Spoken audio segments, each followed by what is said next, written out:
Assalamualaikum warahmatullahi wabarakatuh. Halo teman-teman, selamat datang di Public Talk Hafiz TV Aceh bersama saya host pada episode kali ini. Perkenalkan, nama saya Azahra Amir dan saya sedang membersamai tamu kita kali ini nih. Tolong perkenalkan dirinya. Halo teman-teman semuanya, perkenalkan nama saya Haifa Sidrat Naima. Kalian dapat memanggil saya Haifa. Halo Haifa. Iya. Saya bersekolah di SMP Ciana Bangsa. Saat ini saya duduk di kelas 8 dan usia saya sekarang 14 tahun. Oke. Bagaimana kabarnya Haifa pagi ini? Ya, alhamdulillah sehat Kak. Sehat. Sehat dong. Kalau sehat gak datang kita. Ya. Makasih ya Haifa sudah meluangkan waktunya pagi-pagi kali ini ya untuk ini masih pagi ya jam 8 masih. Ya. Makasih sudah meluangkan waktunya untuk dapat berhadir di podcast pada episode kali ini. Ya. Nah, teman-teman, pada episode kali ini kami akan membahas sebuah tema dengan judul Menggapai Impian Perjalanan Menuju Cita-cita. Nah, kalau teman-teman pastinya sudah punya cita-cita nih ya. Nah, kita akan bertanya pada Haifa. Haifa, udah ada belum cita-citanya? Alhamdulillah sudah ada. Ada. Cita-cita Haifa tuh mau menjadi seorang pengacara. Seorang pengacara. Wow, so proud. Boleh nggak aku tahu mengapa sih Haifa memilih jadi pengacara? Kan banyak ya profesi lain gitu kan yang mungkin lebih enak, lebih mudah daripada pengacara. Ya, yang pertama tuh karena memang Haifa tertarik sama hukum dan juga politik kayak gitu, sama berita isu-isu terbaru lah pokoknya. Ya itu karena dan juga pokoknya Haifa tertarik aja gitu kan. Tertarik kan? Berarti Haifa ini tipe orang yang gimana? Haifa ini tipe orang yang suka ngomong gitu ya. Ya. Jadi Haifa memilih untuk jadi pengacara berdasarkan potensi Haifa nih, berdasarkan minat Haifa sendiri. Ya. Dan of course cita-cita Haifa itu pasti bakal digapai sih. Iya, Kalau berdasarkan minat ya. Apa dan siapa yang memotivasi Haifa buat jadi pengacara? Ya, kenapa? Itu karena Haifa tuh kayak ada rasa prihatin ya tentang hukum di negara kita saat ini ya. Dan itu juga karena soal isu-isu terbaru saat ini ya kan? Iya benar. Ya. Kalau boleh tahu sejak kapan Haifa mulai punya cita-cita ini? Baru tahun-tahun yang lalu saat kelas 1 SMP. Oh, kelas 1. Berarti sekarang kelas 2 berarti ya Iya, ya. Nah, kita kan udah tahu nih ya apa yang memotivasi Haifa buat jadi pengacara. Nah, kalau hambatannya kira-kira apa ya buat jadi pengacara? Ya, hambatannya itu ada nih yang kayak orang bilang kalau hakim, jaksa, atau pengacara itu kakinya tuh sebelah di surga, sebelah lagi di neraka. Oh iya, Ya kan? benar. Itu yang membuat Haifa tuh jadi kayak ragu gitu. Karena kalau kita salah langkah atau salah pilih atau salah ambil, itu ya kaki kita tuh udah sebelah di neraka gitu kan. Jadi ya takut kan. Jadi akhirnya ya itulah salah satu ketakutan Haifa dan keraguan Haifa untuk menuju cita-cita itu. Oh ya Allah, benar sih. Jadi ya kalau menurut Haifa teman-teman ya untuk jadi pengacara tersebut kalau berdasarkan mata orang ya, berdasarkan pandangan orang ya, itu sebelah kaki di surga, sebelah kaki di neraka. Jadi salah-salah kita memilih klien, salah-salah kita memilih seseorang, maka kita akan memilih. Jadi kita harus memiliki fondasi gitu ya. Kalau boleh tahu apa langkah yang sudah Haifa ambil sejauh ini buat jadi pengacara? Langkahnya itu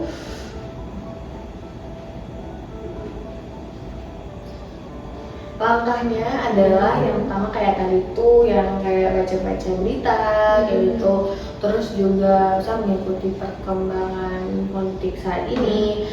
Tapi Haifa maksudnya bukan kayak Haifa cuma sekedar baca berita kayak gitu, tapi Haifa tetap ngikutin kayak gitu. Terus juga dalam belajar cara berbicara, cara berdebat gitu, dan membaca buku juga. Oh gitu, benar. Jadi umur Haifa ini kan masih kecil ya. masih kelas 8 ya. Jadi masih banyak waktu Haifa buat menggapai cita-cita apa yang ingin Haifa inginkan untuk menjadi apa gitu. Nah, karena masih panjang ya, jadi Haifa bisa memantau perkembangan politik dan hukum ya, gitu kan? Ya. Benar. Nah, Haifa udah ketemu nih kan tantangan terbesar Haifa untuk menjadi pengacara. Nah, kita tuh harus punya loh solusi untuk menghadapi tantangan tersebut. Ya. Apakah Haifa sudah punya? Ya, tentu saja Haifa udah punya. Caranya itu adalah kita tuh harus punya salah satu pegangan yang kuat atau salah satu fondasi yang memang kita pegang itu. Kalau misalkan kita bingung atau kehilangan arah, dan kita mengikuti aliran itu, dan itu adalah Al-Quran dan hadis kayak gitu. Karena memang semua umat muslim itu mengikuti Al-Quran dan hadis, itu memang fondasinya sih. Jadi, nah teman-teman, menurut Haifa kan buat jadi pengacara, kita harus memiliki fondasi yang kalau fondasinya Haifa itu Al-Quran gitu, Al-Quran dan Sunnah ya. Jadi kalau Haifa berkecimpung ke dunia hukum nanti pas besar, Haifa sudah punya prinsip. Dan kalau menurut aku nih ya, hambatan itu bakal datang berulang kali kalau prinsip. Jadi setiap itu datang, Haifa sudah punya solusi buat menghadapinya, yaitu dengan memperdalam lagi prinsip kita gitu. Nah, boleh nih teman-teman praktekin kalau saya ingin berkecimpung ke dunia baru gitu, misalnya sekolah baru, les baru, dan lingkungan baru lainnya lah. Kalian harus punya prinsip gitu. Ya, kalau misalnya kita nggak bisa mewarnai orang lain, paling kita tuh nggak terwarnai gitu. Maksudnya gimana? Maksudnya kayak kalau misalkan kita nggak bisa mempengaruhi orang lain untuk berbuat baik itu, paling nggak kita nggak terpengaruh gitu sama mereka. Gitu. Jadi maksud Haifa gini ya teman-teman, kalau kalian tidak bisa mempengaruhi teman-teman kalian dalam hal kebaikan, kalian harus at least setidaknya kalian nggak terpengaruh gitu maksud Haifa. Nah, kalau berdasarkan ungkapan ya, kalau kalian berteman dengan penjual wewangian, maka akan terciprat wanginya. Nah, kalau kalian berteman dengan pandai besi, maka kalian akan terciprat besinya. Apinya gitu. Ya, jadi kalau saran aku ya, pilih teman dan lingkungan yang sebaik mungkin yang bisa mempengaruhi kalian dalam hal positif. Kalau saran aku ya, aku boleh tahu nggak siapa yang paling banget mendukung Haifa buat mencapai cita-cita Haifa? Boleh dong, ya udah pasti itu orang tua. Ya, orang tua tuh yang memang memotivasi Haifa buat mencari passion gitu, apa yang mau jalan hidup Haifa tuh kemana kayak gitu. Memang saat Haifa bilang waktu mau jadi pengacara, orang tua Haifa tuh kayak ragu gitu, kayak serius ini mau jadi pengacara gitu kan, karena pengacara itu kan kebanyakannya laki-laki yang tegas kayak gitu kan. Nah, jadi orang tua itu tuh sempet ragu, tapi akhirnya karena memang dilihat, oh kalau memang itu kemauan ya ikuti aja ya gitu kan. Karena ada kemauan ada jalan gitu kan. Nah, jadi ya ikuti aja alurnya kayak gitu. Juga nggak hanya sebatas orang tua, guru juga memotivasi kayak gitu. Guru, teman, gitu. Dan lain sebagainya ya. Lingkungan, nah menurut Haifa teman-teman, lingkungan itu sangat mempengaruhi perkembangan kalian ingin menjadi apa gitu. Nah, perkembangannya itu tergantung dari lingkungan kalian juga gitu. Makanya seperti yang tadi aku bilang, kalian harus memilih lingkungan yang baik, teman-teman yang suportif dan lain sebagainya lah gitu kan. Nah, aku mau tanya lagi nih, apa keterampilan dan pengetahuan apa yang harus Haifa tingkatkan untuk ingin jadi pengacara? Ya, tentu saja keterampilannya itu adalah belajar tentang public speaking, terus juga belajar tentang berdebat, dan juga satu lagi itu berpikir kritis. Ya, karena kan kalau jadi pengacara kadang-kadang kayak ada pertanyaan dadakan atau yang kita harus membantah orang gitu. Jadi kita tuh pertama harus belajar berdebat, harus berpikir kritis ya, dan juga kita harus belajar public speaking agar maksudnya nggak salah-salah dan kita menunjukkan kewibawaan saat berbicara gitu. Kalau baca buku perlu nggak? Tentu saja sangat perlu baca buku gitu. Dan baca buku tuh nggak cuma sebatas kayak misalkan kan mau jadi astronot gitu kan nggak cuma sebatas baca buku yang langsung jadi gitu ya, mungkin enggak. Jadi kan tuh kayak baca buku tentang hal-hal lain juga, ya itu bisa jadi wawasan tambahan gitu. Oh gitu. Nah menurut teman-teman, kalau menurut Haifa kan, kalau ingin menjadi pengacara, pengetahuan dan keterampilan yang perlu ditingkatkan adalah yang pertama itu public speaking, kemudian berdebat, kemudian critical thinking ya tadi, ya kemudian membaca buku yang menjadi sebagai wawasan tambahan buat kalian yang ingin jadi pengacara gitu. Oke Haifa, kan umur Haifa masih jauh ya, masih lama untuk menggapai cita-cita Haifa yang ingin menjadi pengacara tadi. Nah, apakah Haifa memiliki rencana cadangan, rencana B, plan B istilahnya, kalau seandainya pengacara Haifa yang ingin jadi pengacara tersebut tidak terwujudkan misalnya? Ya, awalnya Haifa tuh memang mau jadi dokter dan orang tua gue juga bilang memang mau jadi dokter aja.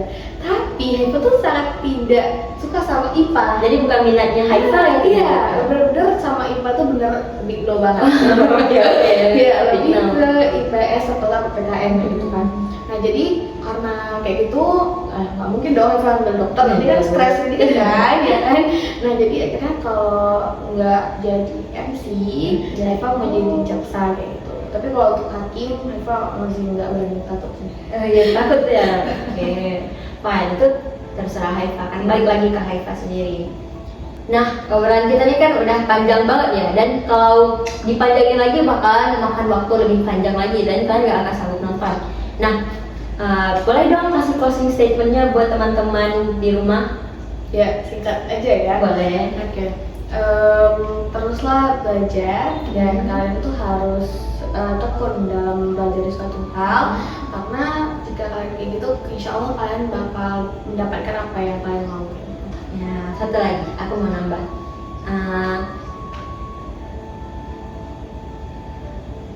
Ya, kalau kalian ingin memilih cita-cita dan kalian akan berkecimpung ke dunia tersebut, jangan perhatikan lingkungan tersebut. Misalnya ada sungai, jangan perhatikan sungai tersebut hitam atau warna putih atau jernih, tapi perhatikan diri kalian. Kalau kalian cukup mampu untuk menghadapi sekeruh apapun sungai tersebut, maka kalian akan berkembang.